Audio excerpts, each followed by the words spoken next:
Hello, everybody. Hello. Good? Good afternoon. How was your day today? Tiring? You still have some energy to go through? Yeah? Okay, good. I have only 400 slides to go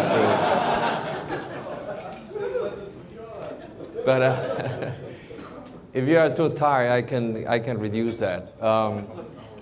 My presentation is about Dow's story, but in fact, I don't want to tell you the Dow story and make it boring. I wanted to emphasize on the what is a good denominator that could be the good story for any company, hopefully. And so I'd like to talk a little bit about how you can put together a strategy. I don't want to give you a lecture on how to put together a strategy, but what are the key ingredients that you need to have so you can have an actionable strategy? And then hopefully I can show you how strategy and sustainability are one. And this is one of the most important points that I want to encourage you to think about it, because sometimes, you know, we confuse what is the strategy and what is the sustainability, and it's one.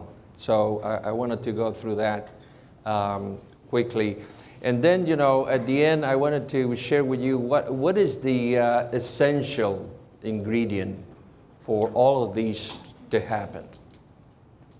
Will you agree with us or not? Because, you know, we can change it. I mean, we can talk about football or, you know. If you don't like it, is professor here fault, because, you know, we were discussing about, you know, what I can talk about, and we thought that you guys will be interested on these topics.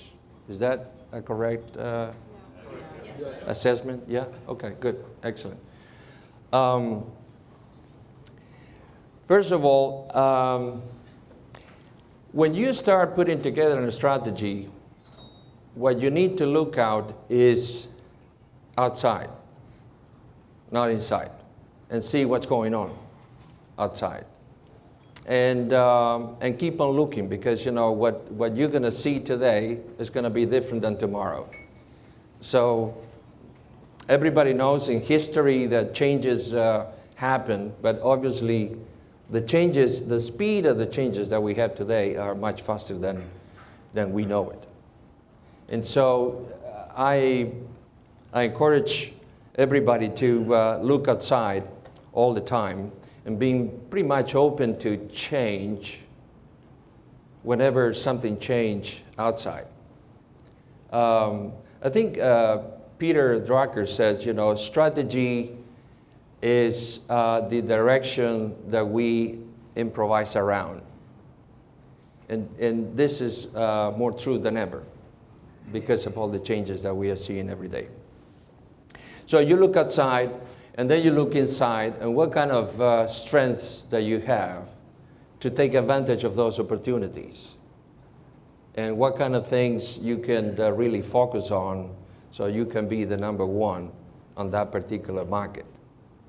But you need to be very honest on, you know, making that assessment, because this is the most important assessment that you're going to do.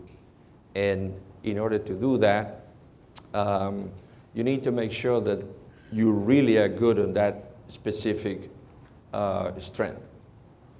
And so with that, you can come out with a strategy that certainly has to be actionable. So I'll give you the first slide that we are very proud of. And then I'm going to show you just 3 or 4 slides on the piece of the strategies that we have in Dow. So I can give you an idea of the process and how we put together what we think is the best strategy for our company.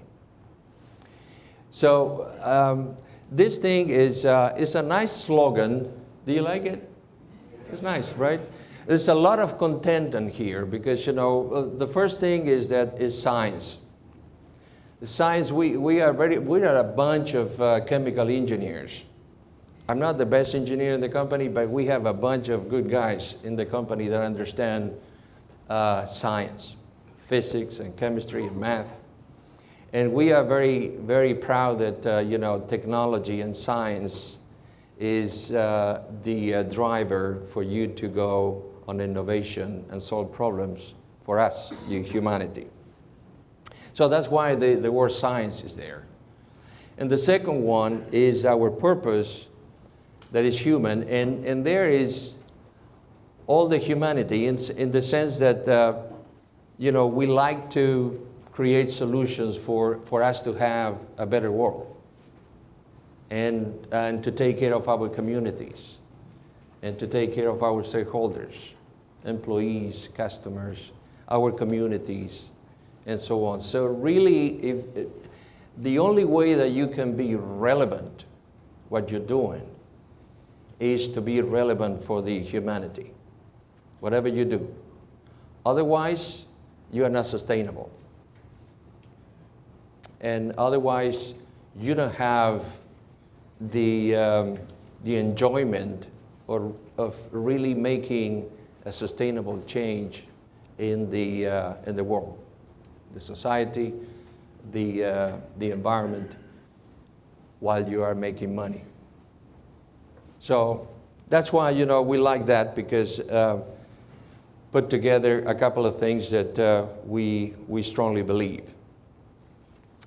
This is the result of this process, looking outside, looking inside, how we can really make an impact on the society.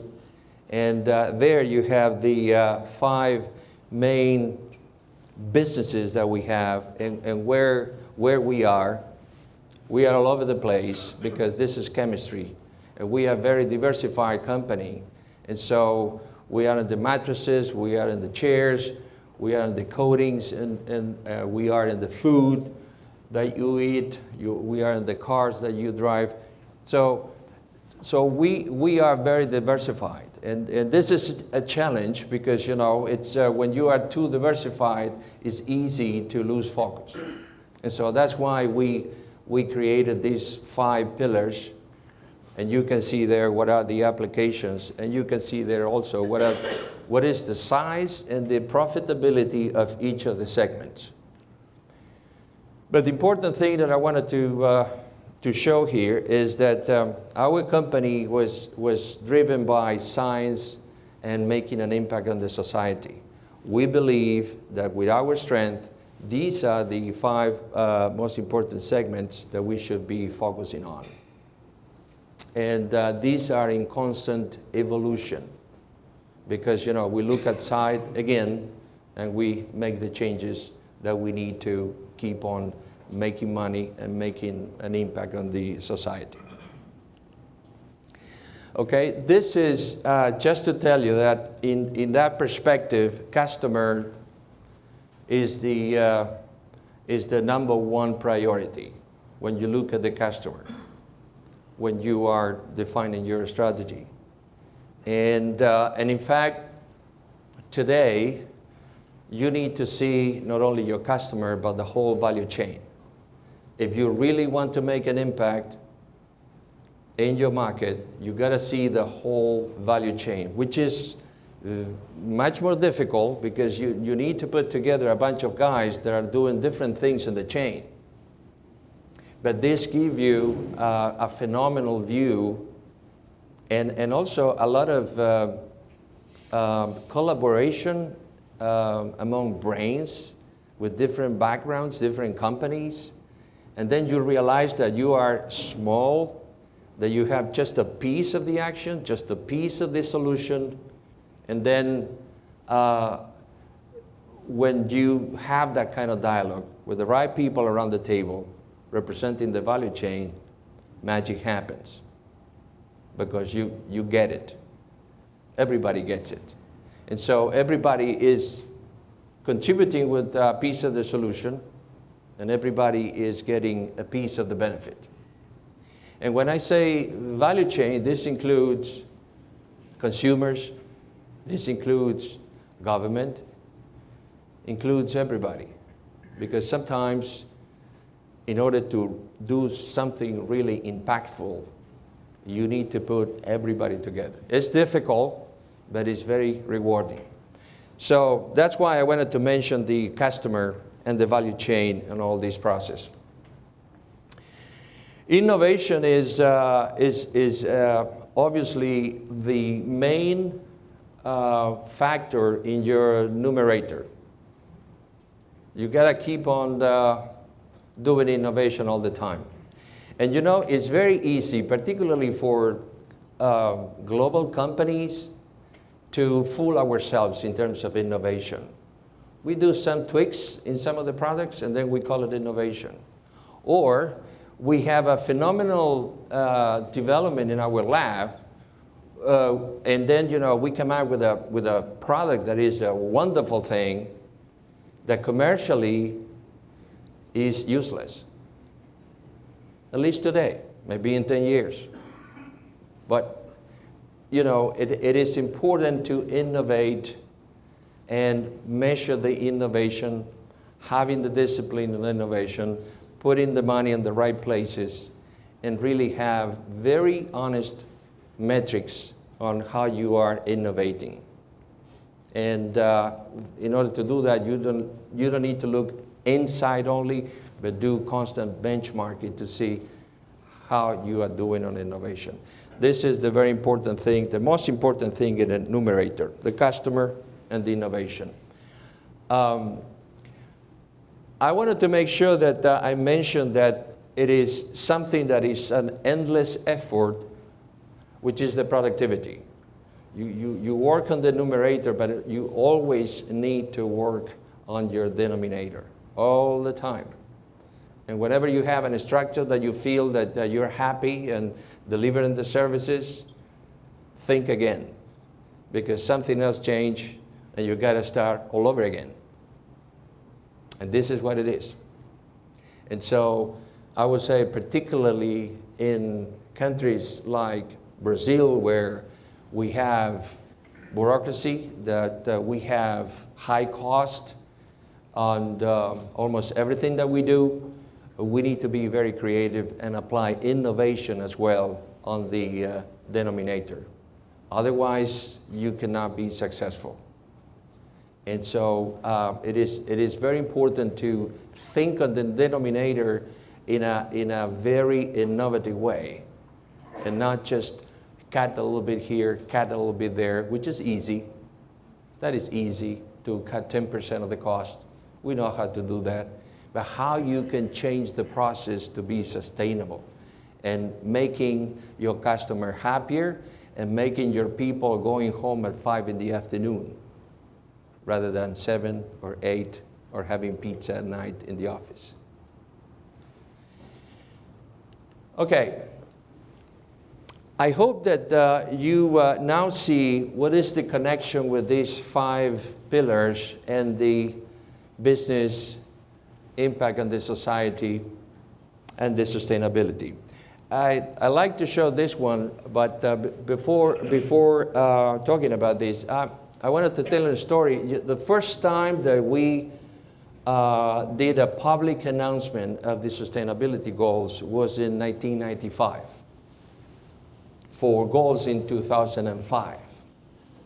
And then, when we, the organization, Dow, we knew about these goals, we thought that, our headquarters is in Midland, Michigan. It's a small town, very nice town. Go during the summer, not in the winter. And when we saw these goals, we thought that our senior guys in Midland, they were smoking something. Because it was so crazy that we said, how come we're going to achieve those goals? Even though it's 10 years, how are we going to do it? These guys are nuts.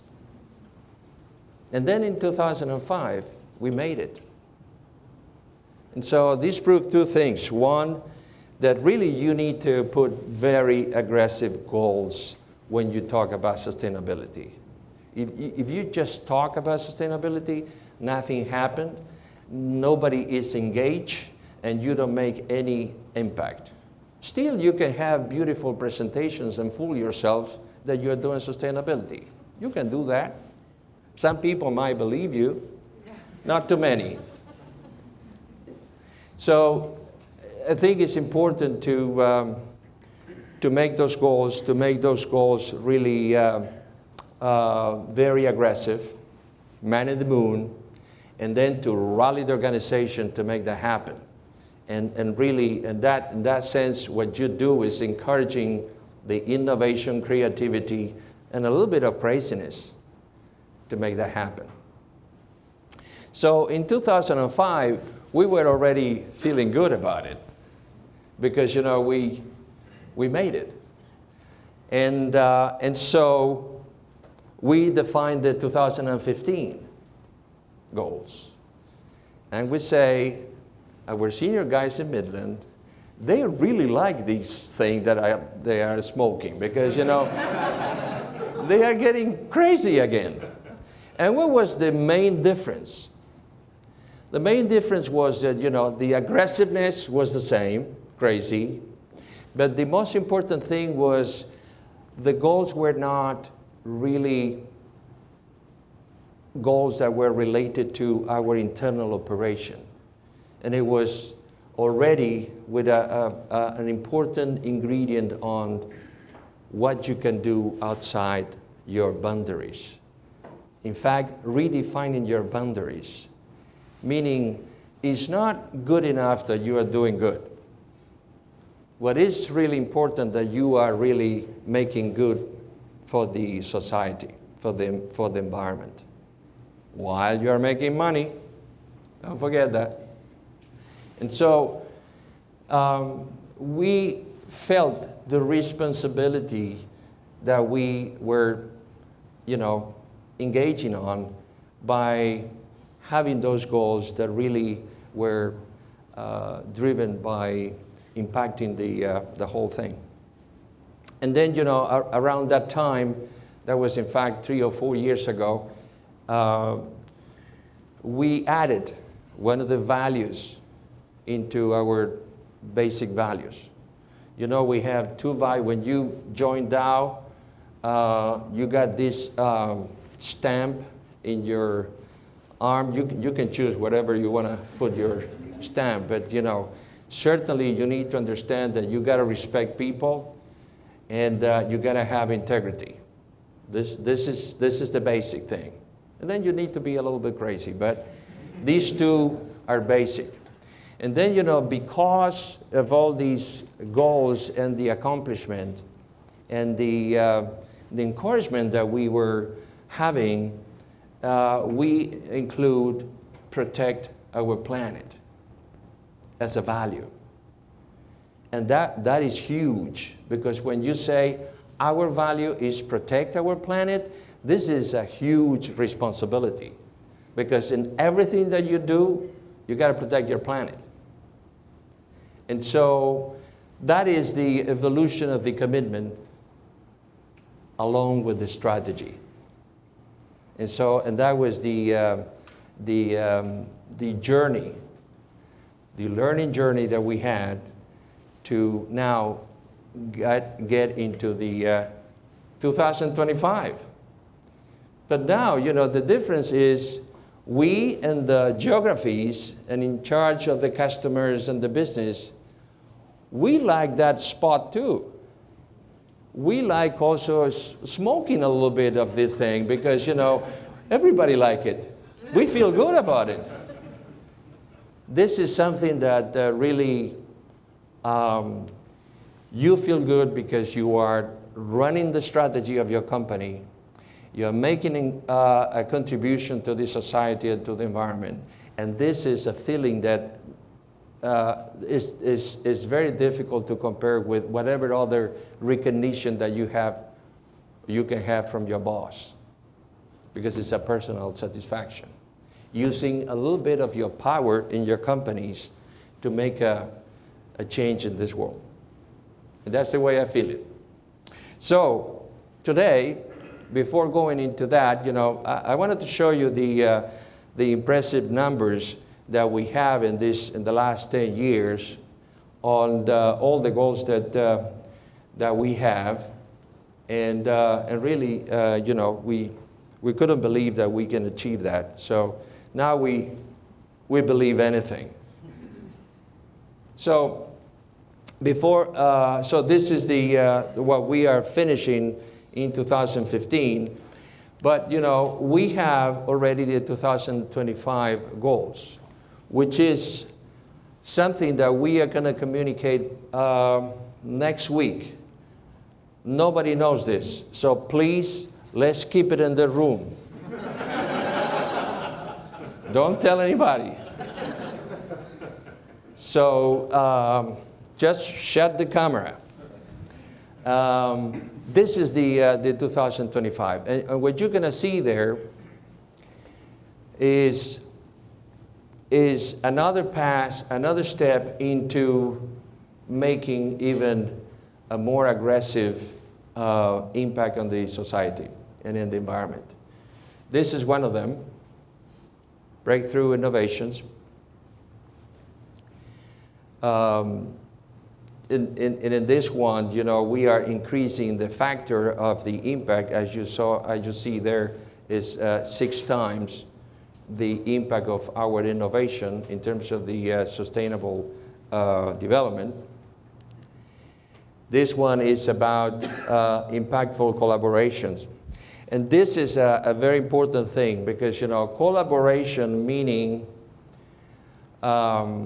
being humble. This is the first thing that you need to do when you collaborate. And when we say collaboration, this is not collaboration within the company. This is collaboration with the society, with other people, with other stakeholders, NGOs, other companies, communities. And so you need to be humble to do that collaboration because, you need to understand you don't know everything. And then, by having these collaborations, you really make the impact more meaningful. This is something that maybe you heard about. It is the circular economy, and this is something that it is critical for you to collaborate and start all over again. And fundamentally says that, with that, you can go and have solutions that we never figured out before by doing this circular economy. This is about the nature. We value the nature because of different reasons, but it is phenomenal to see how the application of some of the technologies that we have, we can make a contribution to preserve the nature. And as you can see there, we are having a goal of delivering a substantial amount of money. This is about being careful at home and using all the best chemical technology to really have an advantage over the whole industry. This is obviously engaging our employees, and this is the easy part. Because once you explain and share and encourage and motivate your people, and I have the experience that having some of my colleagues that we are inviting them to do something Saturday in the morning, for example. And of course, nobody is very enthused about doing something for other people on Saturday morning, right? But then, when you say, listen, you're going to feel good. I promise that. So change your face, go with me, and you're going to have fun. And this thing doesn't fail. This is something that is unbelievable. The pride that you feel, the good vibrations when you are getting into these kind of things. So this is very easy. And this is the most important thing when you wrap up and say, okay, I'm going to be investing 1B. What is the return? It has to be 2. And this is, in our experience, on the last 20 years, this is more than possible. This is conservative. If you do it right, if you do the circular economy, if you collaborate, if you get into the nature, you can make more than $2 billion with $1 billion of investment. Trust me. So it's fun. It's a win-win-win. You're going with your strategy. You are making yourself sustainable, and you're making a phenomenal impact into the society and the environment. And you're feeling good. Doing good for your society, for your company, and for yourself. You guys agree with this? Yes. Yes? I feel that you are a little bit speechless. Is that? Am I crazy here? Or you feeling the good vibration of sustainability and the strategy as one? Because this is the message, just in case you don't get it. Okay, I want to talk now about the, and then we go to Q&A, okay? I want to talk about the fundamental, essential ingredient, which is, nothing that we talk works without leadership. You can have phenomenal strategy that you've been putting together for a couple of years. You have everything figured out. You have several PhDs working on that. And then you implement this, and you don't have good leaders, you go nowhere. In fact, I prefer to have maybe the wrong strategy and have good leaders who are going to be figuring out that this is a wrong strategy when they go to the field. And then they're going to change it. Now, if you have a good strategy, well thought, and you have very good leaders, you are a champion. And so this is the most important thing. So I was thinking to talk about leadership, and we can talk about leadership for 2 or 3 days. But, I just went to the shortcut. A year ago or so, I read this book, which is is Eric Kaufman, and is the leadership on a hero's journey. And the hero's journey is something that, it was a guy that is called Joe, Professor, help me here. Joe, no.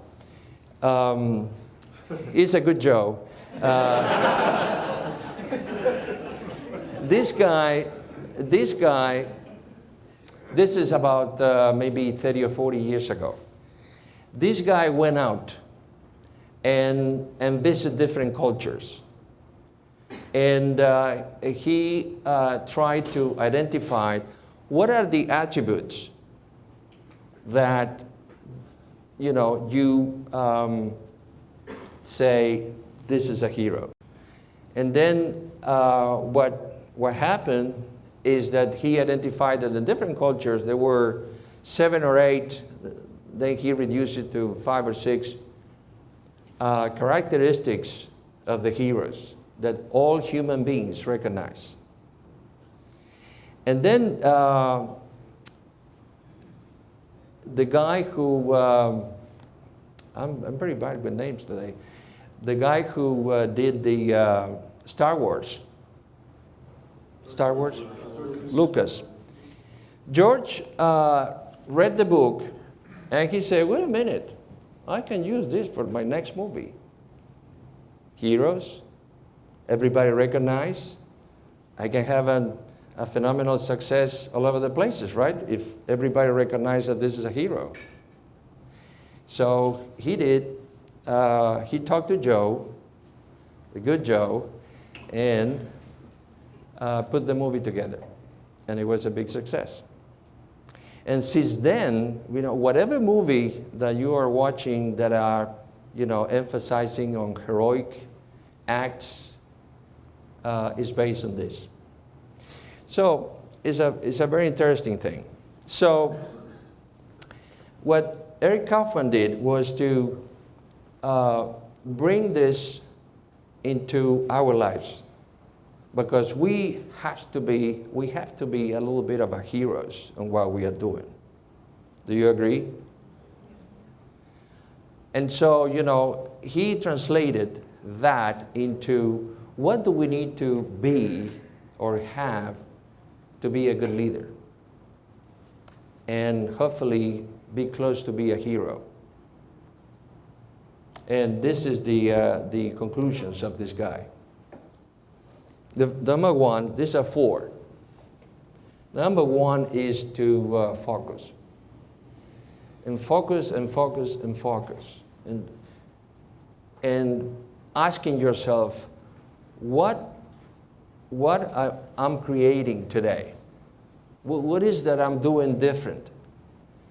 What is that really my contribution to make it better or make it different? Because, if you don't create something, you are becoming not very relevant. And then, if you don't focus on what you're doing, to do your best on what you're doing, to do something different, really you're going to be unnoticed. So this is one of the attributes that we need to have, is to have focus. So every time that we go into the office in the morning driving, we need to think about what am I going to do today, because it's easy to get into things that really are not going to do anything for you or for the company. And so the focus is very interesting, very important to create something. We got to create something. Particularly the global companies, and this is in my experience an evolution that I've been seeing. Global companies in the past, when they were going to other geographies, either be headquarters in North America or in Europe, what they were doing was to get one of the guys in North America or in Europe who understand well the company and put it in China or in Brazil or in Poland, and do the stuff that we do in the headquarters. Develop the culture that we have in the headquarters, and administrate what this part of the world according to the headquarters. And that was good. It was successful. But today, even though we are in a very global environment, you see a lot of differences when you go across the globe. And of course, you got to have a common direction and common strategy, but you got to do different things to get there, depending on where you are. And so it is important today that the leaders of these global companies, they do the replication of what is the strategy, but also they have to recognize what's going on in that environment that can be a contribution for the global company, or can be something that the people in the rest of the world cannot do because you are more capable or because you have a better opportunity to do it. And so, it's not anymore the administrate this piece of the action in that part of the world. It's administrate that is basic. You got to create something. And you got to create something that is relevant for the company, that hopefully can be leveraged around the globe. And that is even more important for the emerging economies. When you have people, employees in the emerging economies that they develop something that, the headquarters will go, oh my God, this is good. We got to do it here. This is a great moment because you are creating something. Okay, you agree with the focus and the creation of something? Yeah? Okay, the second one is courage. And we have the temptation to avoid the unknown. We don't like it. We fear the unknown. We are more comfortable with the things that we know, with the people that we know. So it is important that we develop the ability to get closer to the things that we fear. Because we are human, and fear is physical. This is part of us. The problem is that when that fear turns into anxiety, anxiety is not physical, it's psychological. And that one is the one that is not allowing us to move towards what we fear. So you got to get closer. You got to be like a little bit of a bullfighter, closer to the bull. A little bit, be careful. But, when you get closer, you get more familiar. And when you get more familiar, you find the solution for that fear that you're having. And this is what the courage is. You're getting more courageous now? Yeah? Oh, the bull was a bad example, I know. Okay? Can we go to the next one, which is the grit? And this is very important. This is about being passionate. You gotta feel passionate about what you do. Otherwise, please do something else. Don't do this to yourself, because it's a waste of time, and you are not going to be happy. So you got to be passionate about this. And you got to be perseverant. You got to persevere in everything that you do that you are passionate. And then, things happen. Because, one day is not going to happen, 2 days is not going to happen, but you are there. You are firm there. And one day it's going to happen. And it's a great feeling. So, passion and perseverance.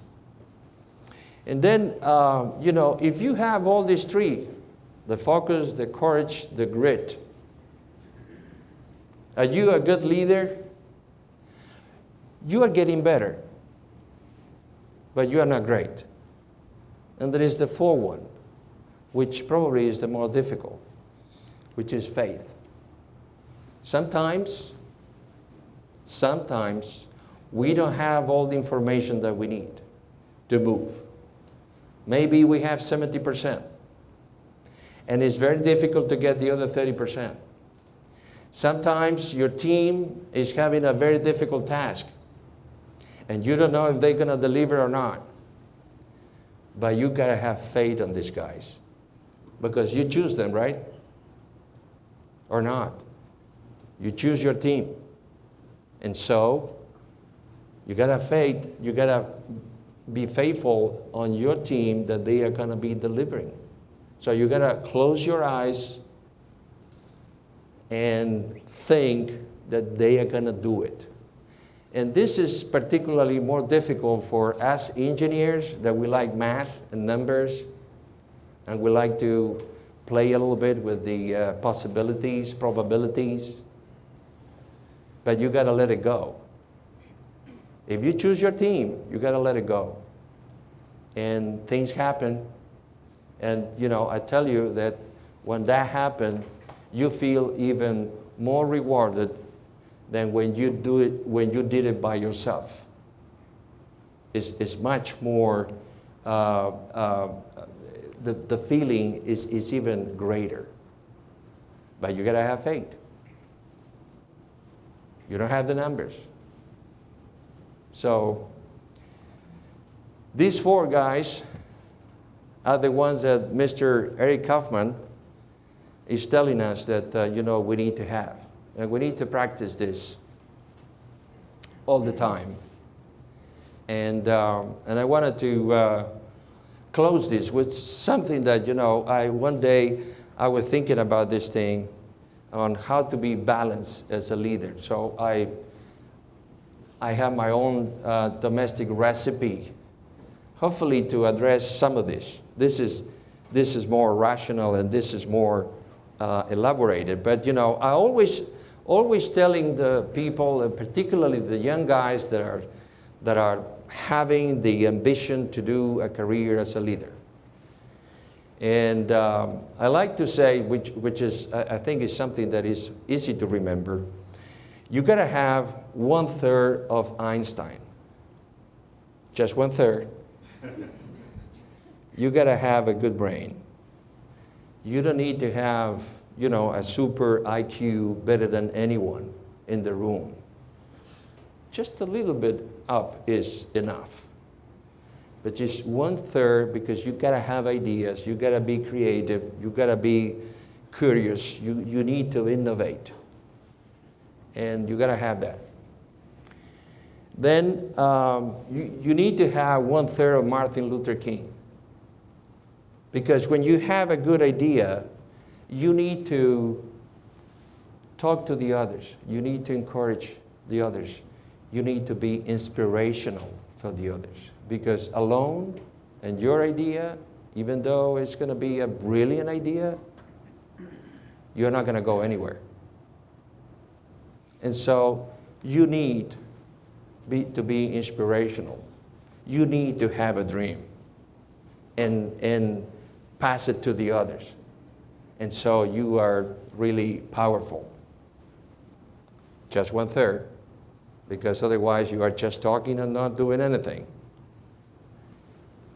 The other 1/3, you got to have of Indiana Jones.